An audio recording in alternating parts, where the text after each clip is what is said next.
Imagine a nation tearing apart from the inside not over a single issue, but because of layers of pain, pride, ambition, and fear. Picture leaders giving speeches while plotting war. Picture families torn in two, neighbors suddenly enemies, and a country built on ideals struggling to live up to them. This is not just the story of North versus South, or even freedom versus slavery.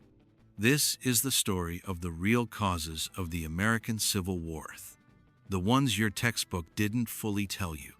And once you hear the truth, you'll never look at American history the same way again. In school, many of us were taught a simple version of history. The Civil War happened because of slavery. The North wanted to end it. The South wanted to keep it.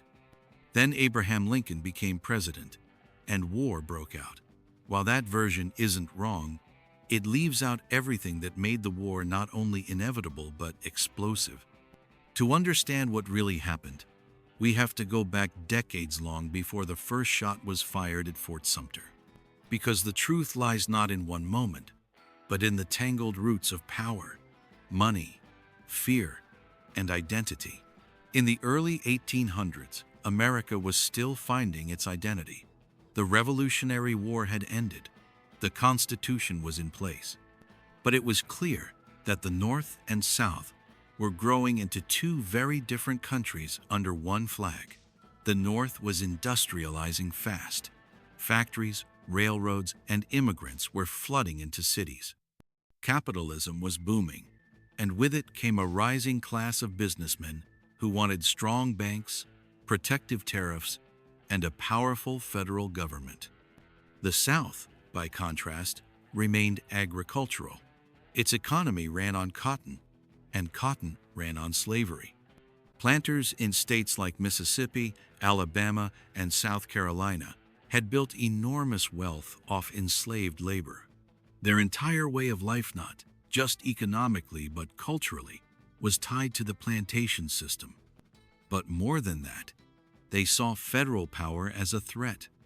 Many Southerners feared that Washington would one day try to control their lands, their laws, and their property. And by property, they meant people.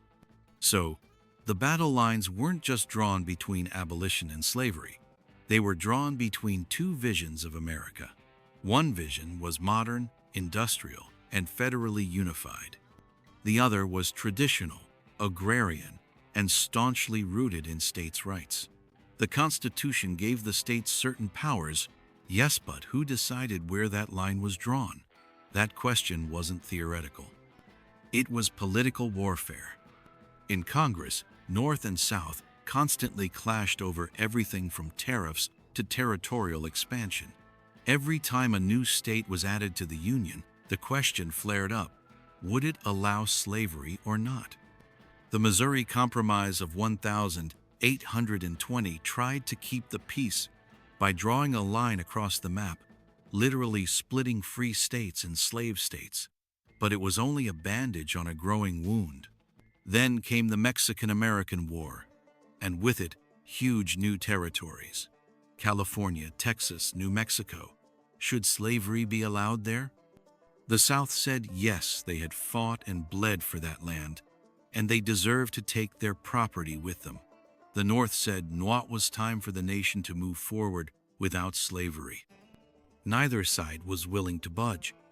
And while politicians were arguing, people were dying. In bleeding Kansas, settlers fought each other over whether the new state would allow slavery. Pro-slavery mobs burned homes. Abolitionists fired back.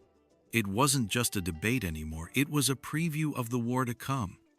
At the heart of all this chaos stood the question of power. Who truly controlled the country? Was it the federal government or the individual states? Could a state choose to ignore federal law if it didn't agree? Could it secede from the Union if it felt threatened? Southern leaders believed they had every right to leave. They weren't just defending slavery, they were defending their sovereignty, their pride, and their place in a country they felt was leaving them behind. The North, meanwhile, saw secession as rebellion, treason, and a threat to the survival of the nation. This wasn't just about black and white. It was about red, white, and blue. It was about the soul of the Republic. Then, in 1854, came the Kansas-Nebraska Act. It allowed settlers to vote on whether their state would permit slavery, essentially undoing the Missouri Compromise. The result? Violence erupted. The Republican Party was born in opposition to the spread of slavery, and a once unknown lawyer from Illinois began rising in the ranks. His name was Abraham Lincoln. Lincoln's election in 1860 was the final spark. Though he wasn't even on the ballot in most southern states, he won the presidency, and that terrified the South. They saw it as the beginning of the end for their way of life. Even though Lincoln said he had no plans to abolish slavery where it already existed, the South didn't believe him. Within weeks, South Carolina seceded, then Mississippi, then Florida, then others. By the time Lincoln took office, the Union was already fracturing. When Confederate forces fired on Fort Sumter in April 1861, the war officially began. But the truth is, the war had already been raging in Congress, in the press, in homes, and in the hearts of Americans on both sides. This war wasn't just a military battle, it was a national reckoning. Yes, slavery was the central issue. It was the root of the economic divide, the moral conflict, and the political chaos. But it was also about pride, about power, about two versions of the future clashing head-on. The South believed it was fighting for its survival. The North believed it was fighting for the soul of the Union. And the cost was catastrophic. Over 600,000 Americans died, more than in any other war in U.S. history. Cities were destroyed. Families were shattered. Brothers literally fought brothers. It was a bloodbath that reshaped the nation forever. But here's where the story gets even deeper. Because even after the North won and slavery was officially abolished, the wounds didn't heal. The South entered Reconstruction bitter and broken.